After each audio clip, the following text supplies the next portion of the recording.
Ja tervist minu poolt ka. Nagu siis sissejuhatus oli Kristiina, töötan Utilitases. Ma käisin kiirelt läbi selle nimekirja, kes siin kohal on ja mul on väga hea meel tõdeda, et siin on väga palju tuttavaid inimesi, kellega me selle protsessi jooksul ehk siis minu jaoks viimase 6 aasta jooksul neid töid oleme teinud. Nii eksperte, konsultante, kohaliku omavalitsuse esindajaid ma esialgu ei näinud, kui keegi on, siis tere tulemast. See ettekanne on tegelikult valmis tehtud juba eelmise nädala kolmapäevaks, nii nagu siis konverentsi korraldajad seda palusid. Seega teadmata, millest kõigest siin räägitakse, valisin oma viisi. Ma olen kuulanud kohusetundliku kodanikuna kõiki neid ettekandeid, mis on siin tehtud, neid küsimusi ka ja proovin võib-olla siis neid ette valmistatud slaide ja vahepeal toimunud teadmisi või arenguid nendele siis ka vastata, ja ootan hea meelega küsimusi ka.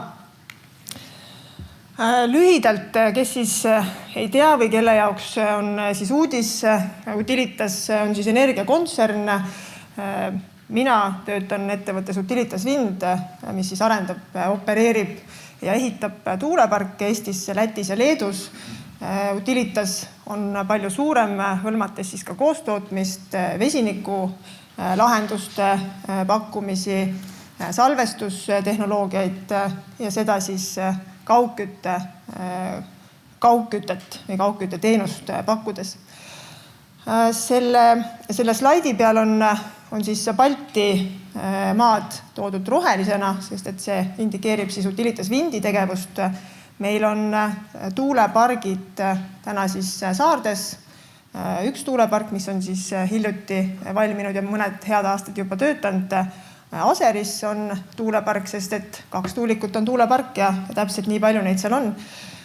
Lätis on üks tuulepark, mis on ka mõned aastad tagasi sinna valminud ja üks vanem tuulepark Lätis, mille me siis oleme omandanud, mis on juba peaaegu 20 aastat vist juba töötanud. Ja see Läti tuulepark, see Targale tuulepark ongi see, mille osas ma mõned näited siis liikidega arvestamise kohta toon. Leedus me ehitame hetkel tuuleparki Telšiaisse, nii et kogemust või teadmist siis 3 riigi kohta on. Võin kohe ette ära öelda, et Läti ja Leedu kohta mõnevõrra vähem, aga midagi kindlasti tean, kui ei oska, siis vastan hiljem. Et kõik ausalt ära rääkida, pean ma alustama siis sellest, et Utilitas Wind arendab Eestis tuuleparke päris heas mitmes omavalitsuses, mis on aastate jooksul väiksemaks jäänud nii omavalitsuste vaatest, kus me arendame, kui ka projektide vaatest ja see on tavapärane, see on selle arendustöö tulem. Lisaks siis maismaale arendab Utilitas Wind ka meretuuleparki, Saare-Liivi meretuulepark Kihnu ümber siis sellise sinisena defineeritud ja siia kaardile on siis joonistatud ka muud meretuulepargi siis käimasolevad menetlused ja protsessid. Nii et see võrdlus ja miks ma sellest meretuulepargist ka räägin, siis seal käivad võib-olla asjad mõnevõrra teistmoodi, aga saab siis vaadata edasi. Tuulepargid Eestis ei ole kellelegi üllatus, ei ole tegemist siis mingisuguse uudse tehnoloogiaga, mida keegi ei ole näinud, ei ole kuulnud. Neid on päris palju. See pilt on siit ka läbi käinud mõnevõrra teistsuguse fondiga, aga meil on 200 midagi tuulikut Eestis, valdavalt siis ranniku ääres, nagu ka eile kõlas, siis neid tuuleparke laiendada nendesse piirkondadesse täna ei saa. Mitte ainult ehituskeeluvööndi tõttu, vaid ka väga paljude riigikaitseliste probleemide tõttu.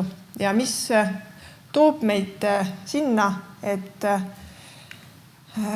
otsin siis seda kodu nendele tuulikutele, mis siis võiksid meie energeetikas olla üheks võimalikuks lahenduseks.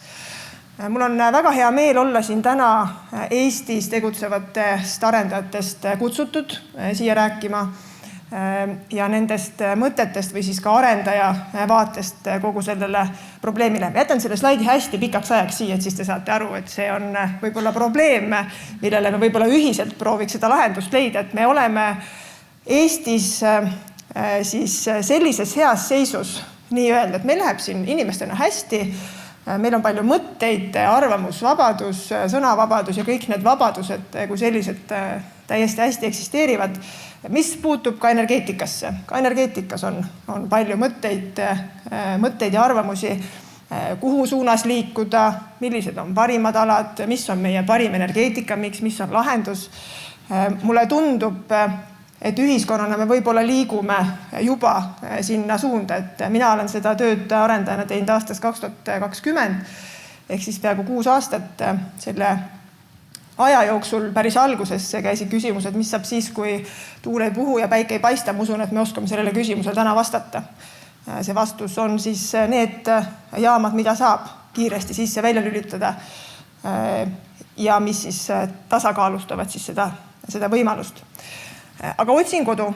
Ma täpselt 3 aastat tagasi olin palutud ka Tartusse planeerimiskonverentsile ettekannet tegema suunitlusega siis planeeringute vaatest, kuidas seda kodu leida. Et minu enda taust on see, et ma olen õppinud keskkonnatehnoloogiat siinsamas Tartu Ülikoolis ja töötanud aastaid nii keskkonnamõju hindaja kui ka planeerimiskonsultandina. Mis tõttu need mõlemad teemad on mulle südamelähedased ja hea meelega räägin täna pannes sinna juurde selle arendaja vaate. Arendaja eesmärgiga siis leida või arendada tuuleparke hakkab esialgu vaatama tõesti seda, mis võimalused siis on, kui tema sooviks on arendada siis maismaal tuuleparke, sama teeb ta ka merel ja vaatab olemasolevaid planeeringuid. Ehk siis seda, mis on juba tehtud, mis kohad on määratud, mitme maakonna üleselt. See kõrguspiirangu joon on ka siin peal, sest see kehtib täna. Sellel hetkel, kui siia kaardile manatud oranžid alad planeeringutega kindlaks määrati, siis seda kõrguspiirangut ei olnud. Eestis seda ei teatud. Täna on ka siit päris mitu korda läbi käinud see, et me teeme otsuseid sellel ajahetkel parima teadmise järgi ja ka sellel ajahetkel, kui 2017 aastal kehtestati need planeeringud, keegi ei teadnud, et on piirangud riigi kaitsele niivõrd suured, et väga valdavas osas Eestis tuulikuid tegelikult teha ei saa. See piir on tänaseks muutunud ja see võimalused on laiemad. Ehkki, mis muutunud ei ole, siis need sobivad asukohad tuulikutele enam ei sobi. Kõikidest nendest sobivatest planeeringuga määratud asukohtadest on realiseerinud täpselt 2 projekti. Üks on Saarde tuulepark ja teine on Sopi-Tootsi tuulepark. See tuli 3 aastat tagasi planeerijatele üllatusena. Guido Kartau oli siis tolle planeeringu konsultant, kunagi paljud teavad teda. Ja ta ütles, et kas tõesti nii vähe, ma ütlesin, et kas ta teab kuskil midagi paremini läinud. Ja ta ütles nii, et me panime esialgu rohkem, et äkki midagi ikka tuleb. Väga paljud eksperdid täna siin laua taga teavad väga paljude nende projektide puuduseid ja kas neist täna üldse midagi veel realiseerub tuulepargina, julgen sügavalt kahelda. Mõned ajaloolised slaidid selleks, et saada aru, mis on meid toonud täna siia, ilmtingimata ei vii meid siit edasi. Aktiivsemalt hakkas siis tuuleparkide kavandamine pihta kuskil 2020-2021 aastal, kui Keskkonnaamet siis aitas nii kohaliku omavalitsuse kui arendajaid just sellest vaatest, et milliste piirangutega siis millest peaks lähtuma. Seda tööd tehti veel. Seda tööd tegi Keskkonnaagentuur, seda tööd on aastate jooksul palju tehtud. Aga mida ma tahan öelda, on see, et need põhimõtted ei ole muutunud. Need aluspõhimõtted ei ole muutunud keskkonna vaatest, kui siis on nad rangemaks läinud. Kui neid alasid tundub siin hirmus palju, siin on ka arvestatud eluhoonete piiranguga, siis siin on ainult siis keskkonna vaatest tulenevad piirangud. Võin mõned ette lugeda, et meie sõbrad, kes võib-olla ei ole sellega kursis, teaks, et me räägime täna piirangutest Kotkastele 2 kilomeetrit. See piirang oli 2 kilomeetriga 2021. aastal Keskkonnaameti toodud suunistes. Kanakulile 1 kilomeeter oli aastal 2021. Metsisele 1 kilomeeter oli aastal 2021. Mustale Toonekurele 3 kilomeetrit. See joonistati ümber, see muutus 4,8 ja mingisuguste eranditega siis edasi ka me tegelikult oleme kogu selle ajaloo vältel rääkinud suuresti täpselt samasugustest puhvritest. Ehk siis samaväärsetest puhvritest, ometi ei ole me jõudnud tuulikute ehitamiseni. Siin ei ole küsimus Keskkonnaametis, siin on küsimus väga paljudes kompromissides kogu selle projekti raames. Eluhooned. Ma pean küll rääkima liikidega arvestamisest, inimene on ka liik. Mul oli kohtumine eelmisel neljapäeval Keskkonnaameti peadirektoriga, olles siis saanud kutse sinna Utilitase esindajana. Tahaks loota, et suur ettevõtte väikesaastaja printsiibis, nagu ta siin eile hommikul oma avakõnes kuulutas, siis sealt kõlas ka välja ja läbi see, mis on tegelikult kõlanud läbi erinevate rahvapetitsioonide, erinevate ka siin, erinevates ettekannetes, pangem linnadesse, pangem Harjumaale, pangem Viimsisse, mõni äge koht veel, et nii naljakas, kui see ei ole, siis see 1 kilomeeter eluhoonetest on ka nendest tihedat asustatud piirkondadest. Need piirangud kehtivad paraku ka seal on mürapiirangud, ehk siis ka kumulatiivse mürapiirangud olemasolevate raudteede, sõiduteede, lennujaamade, me kõik soovime lennata võib-olla Tallinnast, küll vähesematesse kohtadesse tänaseks, aga siiski. Need piirangud kehtivad seal ka, et nagu ka siin on kõlanud, siis tuuleparke rajatakse ikkagi haja asustatud piirkondades, sest see tõenäosus projekti realiseerumiseks on rohkem. Kas me räägime 1000 meetrit eluhoonetest, 750 meetrit eluhoonetest, kui me räägime 2000 meetrit eluhoonetest, siis need tuulepargid asuvad merel. Neid kohti maismaal ei ole. Ja ma pean selle tooma, selle slaidi, see ei meeldi paljudele, aga selle mõte ei ole punane kaart, see on see kurikuulus punane kaart, millest räägitakse. See mõte ei ole punane kaart, see mõte on selles, et nii maismaalinnustiku analüüsis defineeritud kaugused ja puhvrid olid teada ka varem. Olid teada aastal 2021 ja need ei ole muutunud. Aga mis siis on muutunud? Miks ma sellest siis räägin ja siis jõuan selleni, mis on siis need võimalused. Muutunud on see, et ajalooliselt seda, ma nimetan juba sellise ajaloolise teadmisega, mis ma olen omandanud selle 6 aasta jooksul ja võtsin välja EELISest, siis EELISe andmebaasist viimase 3 aasta jooksul lisandunud piirangud. Väikseid konnakotkaid, siis see protsentuaalselt suurenenud 23%, merikotkast oli eile juttu, kui Eesti looduskaitse lipulaevast, isegi musti toonekurge püsielupaikade vaatest on juurde tulnud. Tegin sellest ka kiire siis KIS-lahenduse, ehk siis siia on tuvastamata asukohtadesse, sest me ei tohi neid asukohti näidata, need lisandunud püsielupaigad juurde joonistatud ja nende puhvritega, mis on tegelikult arendajatel olnud teada aastast 2021.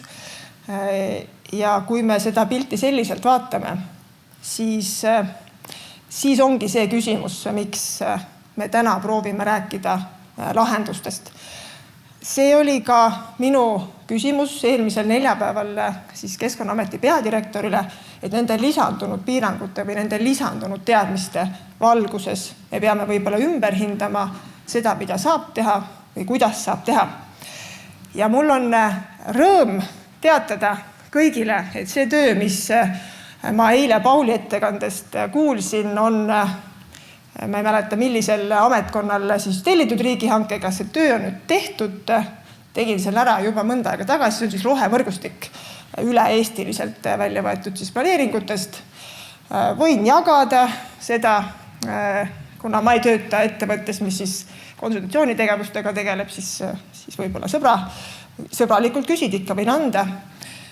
Ja seega ongi 2 sellist viisi, millest ma tahtsin rääkida, seesama rohevõrgustik, mis on siit saanud mingisugust tagasisidet ja küsimusi ja need piirangud. Eelmisel pühapäeva hommikul vaatasin Eesti Televisioonist Hommikanuga saadet. Kui keegi ka vaatas, siis ta teab, millest ma räägin. Seal olid 2 noort inimest, kes tegelesid ekstreemmatkamisega. Nende eesmärk ja ülesanne oli leida sirged teed minnes läbi Eesti, Läti, Leedu, neil oli erinevaid trasse ja eesmärk oli see, et nad ei tohi oma trassilt nihkuda rohkem vist kui 25 meetrit. Ja siis mul tekkis küsimus selle rohevõrgustiku toimimise osas, sest ka Anu Välba küsis nende noorte inimeste käest, et kas te saate igalt poolt ligi, ta ütles, et ei saa. Et me oleme jätnud oma missiooni, nii nad kutsusid seda mõnikord ka pooleli, sellepärast, et me ei saa sealt läbi. Ja mina küsiks, kui inimene sealt läbi ei saa, kuidas siis põder saab. Et kuidas siis see rohevõrgustik tegelikult toimib. Ja ka eile käisid läbi see, et mis siis tuleks teha, et see rohevõrgustik toimiks. Siis ja see pidi olema $1 000 000 küsimus. Ei ole $1 000 000. Ja nüüd sellest, mis on siin käinud läbi, kui palju meil on tuulikuid vaja. Kui ma 2023 tegin ettekannet, sellel hetkel oli vist äsja võetud seadusesse 100% taastuvenergia seadus, ehk siis justkui 2030. aastaks pidi meie elekter olema toodetud 100% taastuvatest allikatest. Käis diskussioon, palju neid tuulikuid vaja on, kus nad olema peavad, miks siin, kus on. Nüüd justkui pidi olema teadmine, et neid on 100 vaja. Suhtun sellesse numbrisse taga tõsise küsitavusega, sest olles vaadanud ENMAK-i aastal, mis on tehtud aastaks 2035 ja ka siin mõni nädal tagasi Haljala rahvamajas Kliimaministeeriumi esindajate poolt tehtud slideshow'd, kus justkui oli kirjas, et aastaks 2029 peaks meil olema kuni 2100 megavatti maismaa tuult. Teeme kiire arvutuse, meil täna on 700 megavatti, 2100 miinus siis 700 meil jääb ja ma arvestan siis kuskil 7 megavatist tuulikuga, saab mina numbriks 200. Nii et kas meil on see vastus olemas, julgen öelda, et ei ole Kliimaministeeriumi esindatud täna saalis, igaüks võib küsida, palju meil siis täna vaja on. Ja mul on väga kurb arendajana, et me ei oska sellele küsimusele endiselt vastata. Riigi ja ministeeriumi poolt meil ei ole vastust, kui palju siis on meil vaja ja kuhu meil on neid vaja. Ja kas siis maismaa on see, kuhu me neid panna saame. Siin kõrval on Eesti Tuuleenergia Assotsiatsiooni, mis siis hõlmab väga paljusid täna tuulearenduses tegelevaid arendajaid, kes on siis hinnanud, et nende hinnangul sellel samal perioodil kuni aastani 2029 lisandub Eestisse 200 megavatti, mis on mõned kümned tuulikud, heal juhul. Nii et ei tea, ma olen ainult arendaja. Mina riigi energiapoliitikat ei kujunda. Need, kes kujundavad, võiksid sellele küsimusele vastata. Ja nüüd ongi see probleem justkui või siis see lahendus, kui seda kõige eelnevat kokkuvõttes, milleni siis tahaks jõuda. Mis me siis saame teha? On arvan, üks põhimõtteline küsimus, millele siis peaks ka suutma vastuse leida, kas siis tuulepargid maismaale on see lahendus ja on see võimalus ja kui palju neid siis saab ja kui palju ja mille jaoks meil seda riigis vaja on.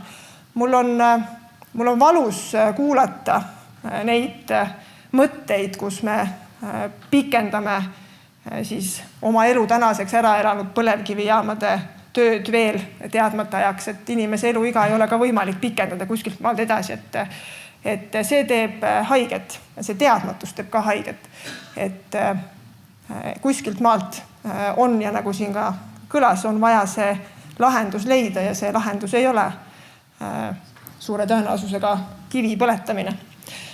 Arendaja vaatest meetmed.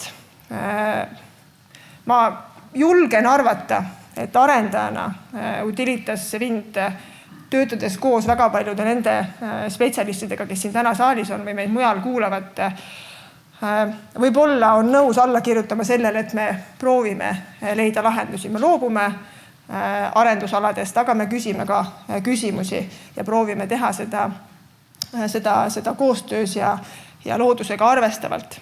Ehk siis asukoha valik, täpselt nii ta ongi, on see number 1. Muuta saab arvu, tuulikute arvu, muuta saab paigutust. Ma saan aru, riigi planeerija vaatest ei ole maaomaniku kokkuleppe tuuliku rajamiseks oluline kriteerium. Arendaja vaatest ilma kokkuleppeta maaomanikuga seda rajada võimalik ei ole ja seega jääb ta siis tuulikuks paberil, mitte elektrit tootvaks siis tootmisüksuseks. On võimalik tuulikuid peatada, on võimalik neile määrata kaamerasüsteeme, ja siis tuleb see teine pool, nende hüvitamine, kompenseerimine. Ma olen täiesti nõus, et see seadusandlus, mis meil Euroopast on üle võetud planeerimisprotsessis, ei võimalda tegeleda hüvitamisega. See probleem saab meie ette tulla alles siis, kui tõesti ühtegi muud lahendust ei ole. Mul on ka väga hea meel selle eest, et Kaili Viilma on vedanud kõiki neid koolitusi, mis Keskkonnaametnikele ja ka laiemalt on tehtud, sest seal me õppisime kõik ühiselt, et musta labaga tuulikut ei ole arendajal võimalik osta. Mäletan hästi seda koolitust, kus siis Vestase esindaja Jaana Kurkpõld, tegemist on Eestis pärit naisterahvaga, Saaremaalt pärit, töötab siis juba aastaid Taanis Vestases. Ma olen tema käest seda varem küsinud ka, et palun mulle üks musta labaga tuulik. Ta ütleb, seda tellimust täita ei ole võimalik ja põhjuseid on pealtnäha tegelikult ju lihtsad, et must värv 200 meetri kõrgusel soojeneb rohkem kui valge värv. Seal tekib erinevad tasakaalu lahendused ja kuidas see värv seal üldse püsib selliselt, et päike seda sealt ära ei pleegitaks, on ka veel lahendamata. Et jah, neid viise on tehtud, mis need tulemusi on ka, on erinevaid tulemusi, on seda, mis seda toetab ja on neid, mis ei toeta. Labade triibutamine punaseks, see on siis Leedus meie enda ehitatav Telšai tuulepark, mis tuulikud on seal püsti, pilvedes kõrgemal, nagu on näha, aga otsad on jah, punase triibulised. Ja see põhjus tegelikult Leedus, nii palju kui ma tean, on seotud sellega, et lennuohutusega. Kas ja mis võimalused on siis selle lahenduse, mida on võimalik tuuliku tarnijalt siis tellida lindude osas. Ma olen küsinud seda, ma olen saanud samamoodi kahetisi vastuseid. Vist aitab, aga võib-olla mitte kõikides kohtades. Ja nüüd kaamerasüsteemidest. Neid see ei ole mingi uus lahendus, mis oleks välja mõeldud siis, ma ei tea, mõned aastad tagasi. Et see on päris hea mitu aastat siis neid toodetud ja mitte ju tühja koha pealt. Et kus on probleem, seda lahendatakse samamoodi, nagu on tuulikutel räägitud aastaid labade siis utiliseerimisest ja ka seda täna lahendatakse. Ja see eesmärk on ju see, et toota taastuvat energiat loodusega võimalikult palju arvestades. Kui see lahendus liikide hukkumise vaatest on tuuliku peatamine, siis seda saab leevendada nende samade kaamerasüsteemidega. Neid pakkujaid on päris palju. Meie kolleegid Leedus tegid selle töö siin mingi hetk ära, kui meil oli vaja otsustada, millise firmaga me edasi läheme. Seal osutus valituks Protect-Bird, kes tegelikult teile ettekande ka enne mind tegi. Neid pakkujaid on veel, neid on paigaldatud sadu igale erinevatesse kohtadesse. Ja nüüd siis sellest lahendusest või sellest tuulepargist, kus siis meie täna neid radareid paigutanud oleme. Tegemist on Targale tuulepargiga, see asub Lätis Ventspilsi lähedal.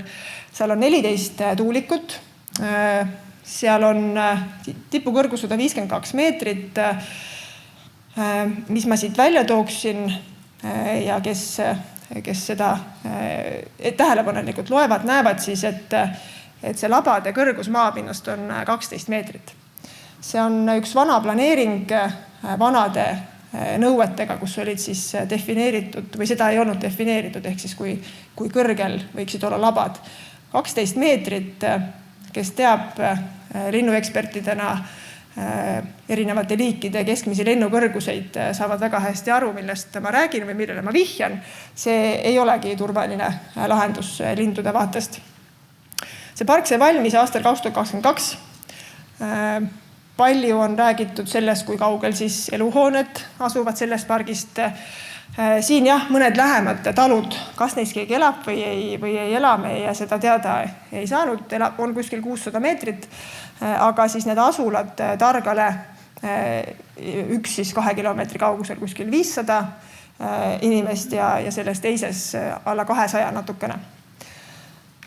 Ka see oli tuulepark ju, milles viidi läbi keskkonnamõju uuringud küll aastaid tagasi ja nagu kõikide tuuleparkide puhul siis Eestis on see täna ka veel nii, et need menetlused kestavad aastaid. Lätis oli see ka tollel hetkel nii, et selle pargi planeerimine hakkas 2010. aasta kandis ja valmis said lõpuks 2022. Loomulikult uuriti linde, nahkhiiri, taimestikku, loomulikult keskkonnamõju hindamises olulisi mõjusid ei tuvastatud. Ja nagu ka Kaili Viilma hommikul ütles, siis need otsused tehakse tollel hetkel parima teadmise järgi ja teadmisi saame me igapäevaselt juurde. Sellele pargile on ka seirekohustus siis määratud ja selle seirega meie kolleegid Lätis tegelevad.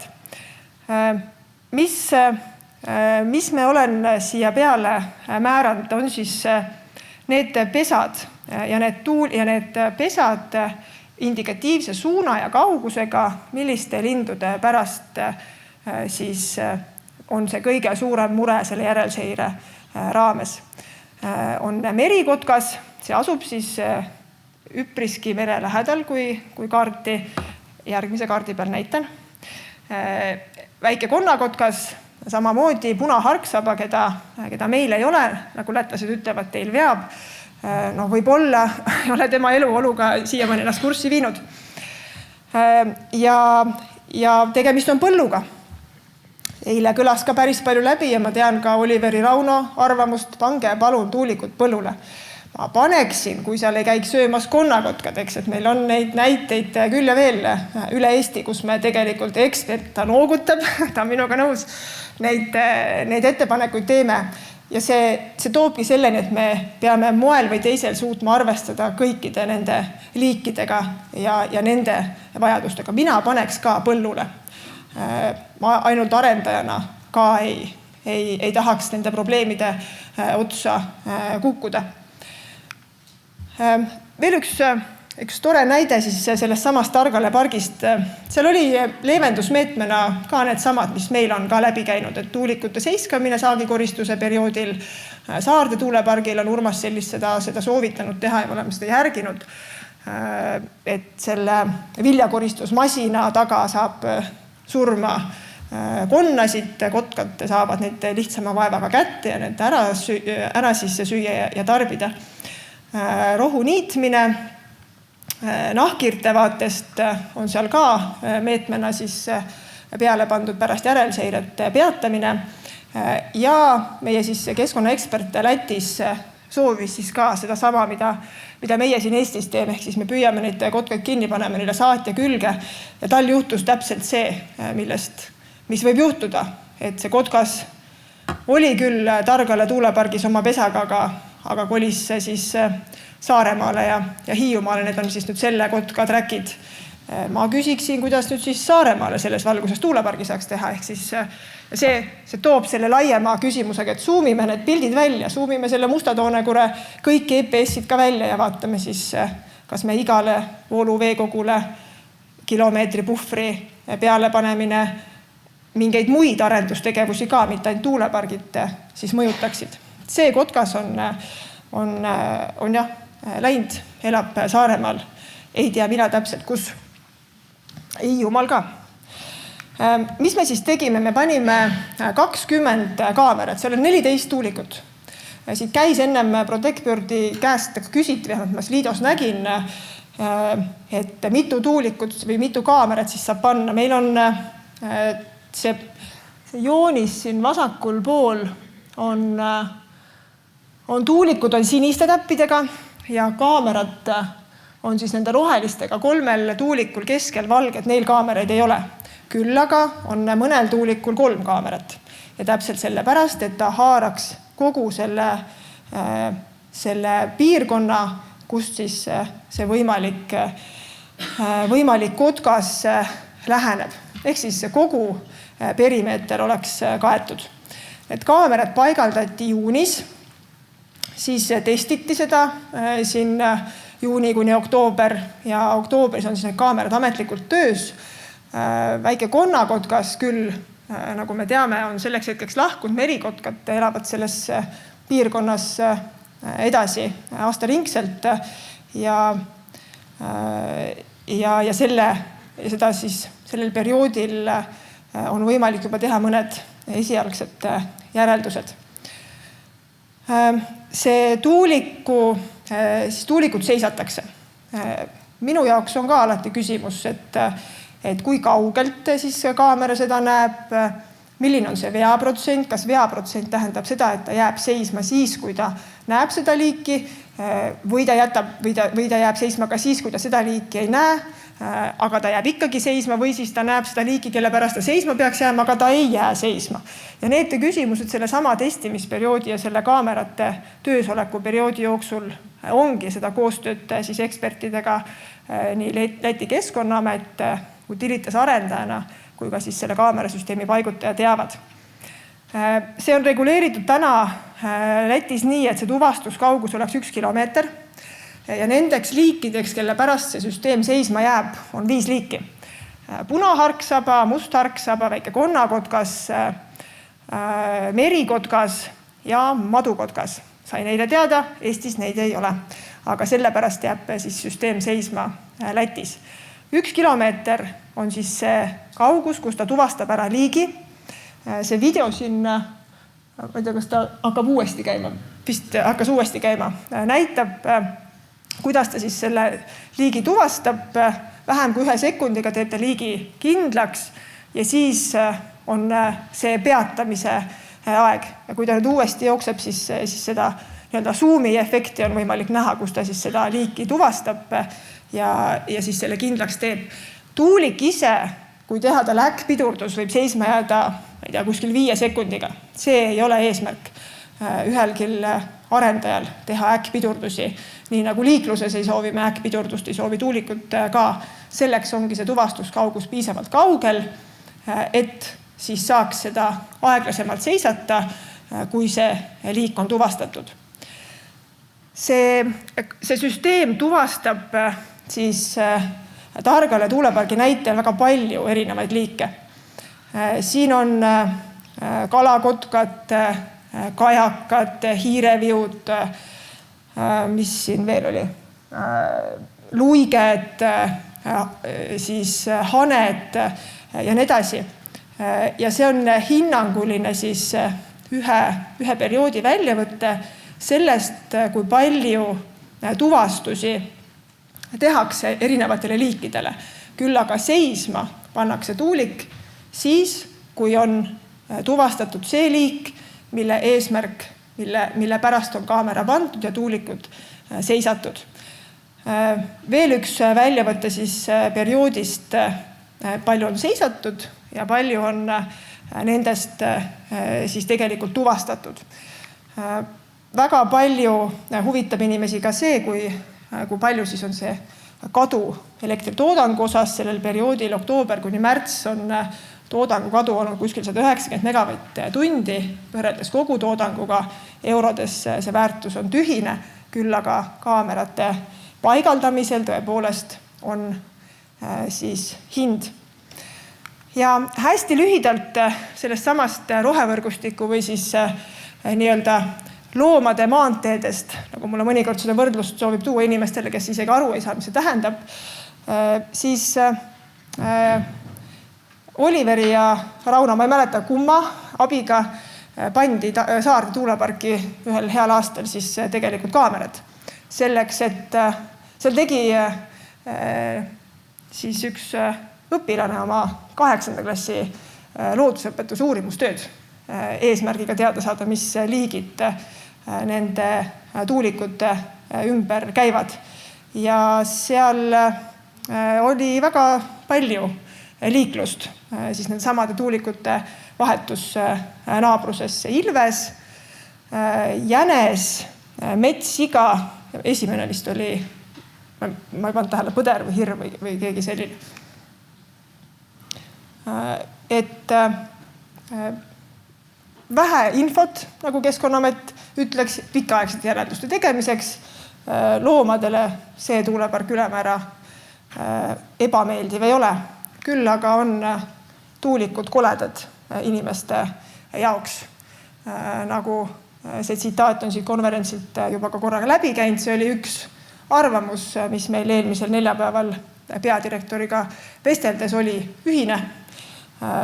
Mõned olid erinevad, võin sellest ka pärast rääkida, aga kliimamuutus tõesti on kohutav. Siin see on Marko Mägi artikkel, täna enam Keskkonnaametis ei tööta, aga ju see arvamus võiks meile kõigile jääda. Me teeme seda millegi pärast. See lahendus ei saa olla see, et me siis saastame loodust edasi, põletades fossiilseid kütuseid. Kui see on meeldimise küsimus, siis mõnele meeldib, mõnele mitte. Vähestele meeldib ka see maja, mis on su naabril ja kuidagi tuleb sellega ka edasi elada. Ma tänan ja hea meelega vastan küsimustele.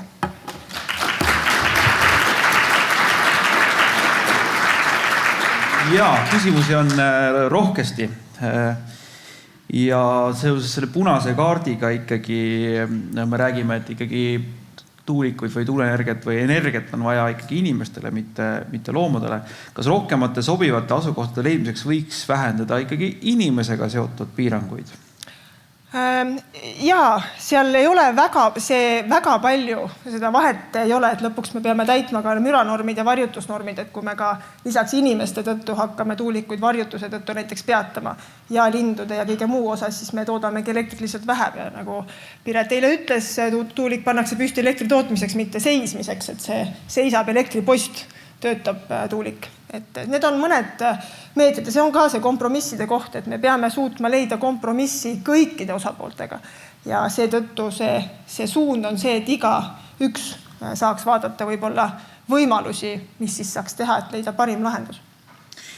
Nii, mõned küsimused konkreetselt teie tuulepargi kohta. Kui palju oli Utilitase poolset survet selles, et Saarde tuulepargi tuulikud said lõpuks ikkagi väike konnakotka pesast vaid 500-600 meetri kaugusele?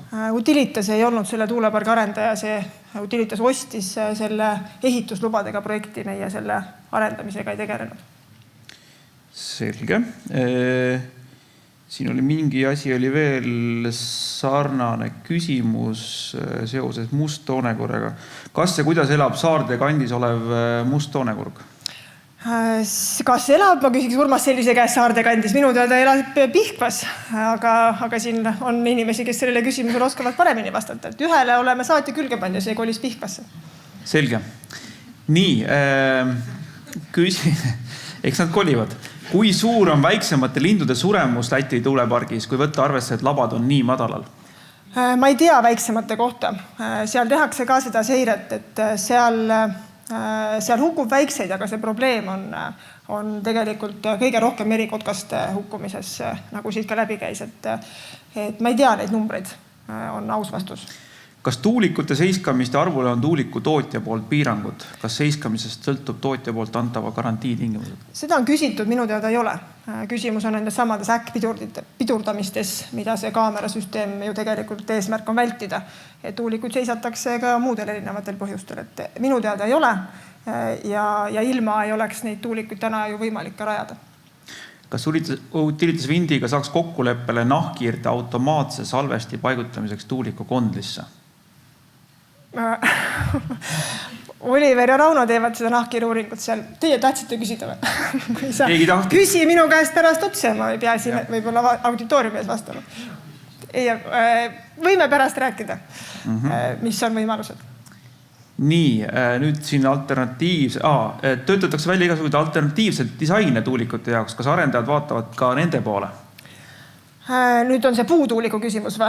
Ma ei tea muid disaine, me oleme käinud erinevates tuulikutootjate tehastes. See disain, millega nad mängivad, on suuresti labade disain selleks, et see oleks veel voolujoonelisem või siis kuidagi veel paremini õhust läbi käiv. Et see, et ta nüüd oleks mingit teist värvi, seda ei ole oodata. Ka ei ole oodata, ma pean kõikidele pettumuse valmistama, nähtamatuid tuulikuid ei ole turult võimalik saada ei täna ega homme. Muu disaini osas, ma ei tea, siis on mingite värvilahendused selle tornidele ja võib-olla siis metsisega seonduvalt, et aga nagu ma eile kuulsin, tal ei ole vahet, et ta läheb ikka posti otsa, et see on väga kurb. Tõsi, värvi kohta küsitakse veel siin, et miks ei võiks olla mustaks värvimise asemel laba katta päiksepaneeliga, see ka ju must, või siis oranžiks, et see on nagu pelletab, või siis siin on fosforescent, ühesõnaga, et ta elendaks imedas. Päiksepaneeli kohta oskan kohe vastata, eks te proovige ise panna tööle üks laba, mis on teistest mitu korda raskem, siis kuidagi enam-vähem normaalselt keerlema. Ma ei usu, et see laperdav asi kellelegi rohkem meeldiks, kui siis see tuulik, mis võib-olla selliselt käib, et selliseid lahendusi ei tea. Aga soovida võib kõike jõuluvanalt. Õige. Kas Utilitas on valmis seireandmeid avalikult jagama? Utilitas on täna osad seireandmed avalikuks teinud. Seire siis viimaseid aruandeid ei ole Keskkonnaametile esitatud. Tean, et need on valmis osad ja saadetakse Keskkonnaametile õige pea. Kas kaamerasüsteemide paigaldamise nõue tekkis kotkaste hukkumise tõttu? Targales küll, jah. Kas Targale tuulikute labad seiskuvad või jäävad liikuma kuni 2,5 RPM-i? Jaa, see küsimus oli ennem ka Protect-Birdile. Selle video järgi jäävad nad seisma. Et tuulikulabad, neid ei ole võimalik nagu lukku keerata. Et kui seal mingil kujul see liikumine on, see on suhteliselt aeglane. Ma ei julge öelda, et need lukku saab panna minu teada mingisuguses kiiruses jäävad vast edasi ka töötama. Sõltuvalt ka tuule oludest, nad keeratakse ka tuulest välja, nii et mingil hetkel võib-olla tõesti ei ole. Kui tuulik rajatakse ohustatud röövlinnu territooriumis, kas arendaja peabki arvestama näiteks pesitsuse ajal 10 äkseiskamistega päevas? Jaa, arendaja eesmärk ei ole tuulikut siis aktiivsele pesitsusterritooriumile panna. Küll aga, mis oli selle kaardi mõte, oli see, et me ei saa loodust seisma panna. Mina ei ole näinud ühtegi väikest konnakotkast, kes oskaks täna planeeringut lugeda ja seda ka oma sõpradele siis edasi anda, nagu nahkhiirte puhul võib-olla on võimalik. Et seega me peame ühel hetkel nende probleemidega siis tegelema. Ja siis on see kaamerate süsteem või siis tuulikute seiskamine sisuliselt, ma ütleks, üks ainus lahendus. Kuidas te arvestate piiriülese mõjuga? Piiriülene mõju tuulikute planeerimisel käib vastavalt siis seadusandlusele, kus siis need tuulikud, millel on piiriülene mõju, kaasatakse siis nii nagu seadus ette näeb siis vastavaid riike, et seda teavitust ja seda viib läbi Kliimaministeerium, mitte arendaja. Miks planeeringud liiguvad Leedus kiiremini kui Eestis? Leedus ei ole planeeringuid. Sellepärast liiguvadki. Jah. Ja siin on veel, millest tuleneb selline liikide valik tuulikute seiskamiseks? See on siis Läti puhul koostöös Keskkonnaametiga, et need samad ettekirjutus või siis ornitoloogi või eksperdi ja Keskkonnaameti kokkulepe või suunis, millised on siis need sihtliigid, mida peab või mille pärast peab see seisma jääma. Nüüd saab sinna alati olla mina aru saanud juurde lisada ja ära võtta. Viimane küsimus, kui Utilitasel on keskkonnajuhtimissüsteem, siis kuidas on see eesmärgistatud eluslooduse mõjude vähendamine töötavatest tuuleparkides? Töötavate tuuleparkide puhul Utilitas viib läbi järelseiret. Ma tean, et seda mõnel juhtudel ei tehta ja koostöös ekspertidega me proovime leida need lahendused, et need oleksid, et igaüks saaks sealt sirge seljaga läbi käia, ja mitte muretseda igal kevadel, kui kotkad Eestisse tulevad ja enne, kui nad ära lähevad selle pärast, mis neist saab. Et meie teeme koostööd ekspertidega, kes neid uuringuid teevad, meie ise veel ornitoloogid ei ole. Nii, minu arust Kristiina pidas hästi sellele küsimuste laviinile vastu. Suur aitäh, Kristiina Naud! Aitäh!